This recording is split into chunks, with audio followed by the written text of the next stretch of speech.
நயினார் நாகேந்திரன் அவர்கள் ஒரு 1/2 மணி நேரம் சந்தித்து பேசியிருக்கோம். ஏதோ ஒரு முக்கிய முடிவு எடுக்கப்பட்டிருக்கா? ஏங்க எங்கிட்ட எல்லாம் தான் வராங்க. பாட்டாளி மக்கள் கட்சி எம்எல்ஏ தினம் வந்துட்டு இருக்காரு. அதுக்கு முடிவு ஏங்க ஒரு சட்டமன்ற உறுப்பினர் வர்றாரு, பேசுறாரு, போறாரு. நீங்க வெளியில வாங்கன்னு இன்னைக்கு ரூம் வந்து தெரியுது. அங்க லாபியில நாங்க முதல்ல பேசிட்டு தான் இருக்கிறோம். பேசாதெல்லாம் கிடையாது. சட்டமன்ற உறுப்பினர் என்ற முறையில நாங்க வந்து பேசுறோம், அவ்வளவுதான். வேற ஒன்றும் எல்லாம் கிடையாது. அதாவது மின்சாரத்தை பொறுத்த வரைக்கும் இப்பொழுதே மின்தடை ஏற்பட்டு விட்டது.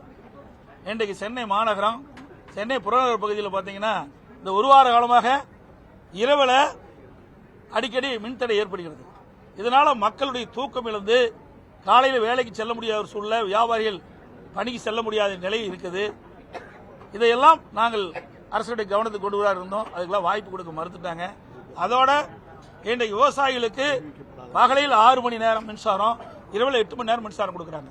எப்படி வேளாண் பணி மேற்கொள்ள முடியும்? அதிமுக ஆட்சி இருக்கின்ற பொழுது விவசாயிகள் பம்பு செட்டுக்கு 24 மணி நேரம் மும்முனை மின்சாரம் கொடுத்தோம். அப்பதான் விவசாயிகள் வந்து வேளாண் பணி மூலியமா மேற்கொள்ள முடியும். ஏன்னா பகல் நேரத்தில் விவசாயிகள் பம்பு செட்டுக்கு மின்சாரம் கொடுத்தா தான் விவசாயிகளுடைய பயிர்கள் பயிரிட முடியும். அப்பதான் விவசாய தொழிலாளர்கள் பணிக்கு வருகின்ற போது அந்த பம்பு செட்டுக்கு மின்சாரத்தை பயன்படுத்தி அந்த பயிர்கள் நடவு செய்ய முடியும். ஆனா இந்த அரசுக்கு அதெல்லாம் கவலைப்படுறதே கிடையாது. யார் எக்கேடு கட்டு போனான்னு தெரியும். அது மேலிடத்திற்கு என்ன வேணுமோ அது வந்தா போதுன்னு நினைக்கிறாங்க. விவசாயிகளை இன்னைக்கு புறக்கணித்திருக்கிறாங்க.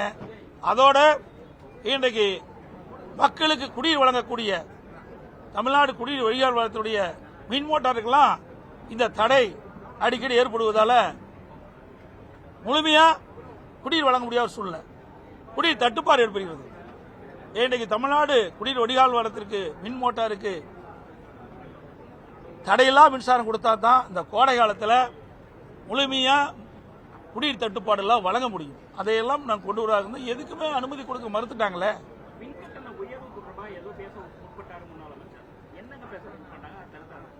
அதாவது இந்த அரசு ஏற்பட்ட பிறகு சுமார் 52% மின் கட்டணத்தை உயர்த்திட்டாங்க. ஆண்டுக்கு 6% மின் கட்டணம் உயர்த்துன்னு சொன்னாங்க. உயர்த்தின பிறகு 3 ஆண்டுல 18% மின் உயர்த்திட்டாங்க. இப்போ 52, 18, 70% மின் கட்டணம் உயர்ந்து போச்சு. அதோட நீங்க பாத்தீங்கன்னா பீக் ஹவர்னு வச்சிருக்காங்க.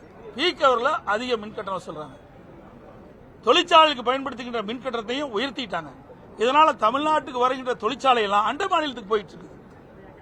இதெல்லாம் பேசுவதற்கு எண்ணித்தான் இந்த அரசு மீது எந்த குறை சொல்லக்கூடாது. குறை சொல்ல முற்பட்டா உடனே மைக்கை துண்டிச்சிருவாங்க, பேசுவதற்கு அனுமதி கொடுக்க மாட்டாங்க. இதை திட்டமிட்டு இந்த அரசாங்கம் சட்டப்பேரவை தலைவர் மூலமாக எங்களை பேச அனுமதி மறுக்கப்பட்டு நாங்கள் வெளிநடப்பு தான் செய்யணும்.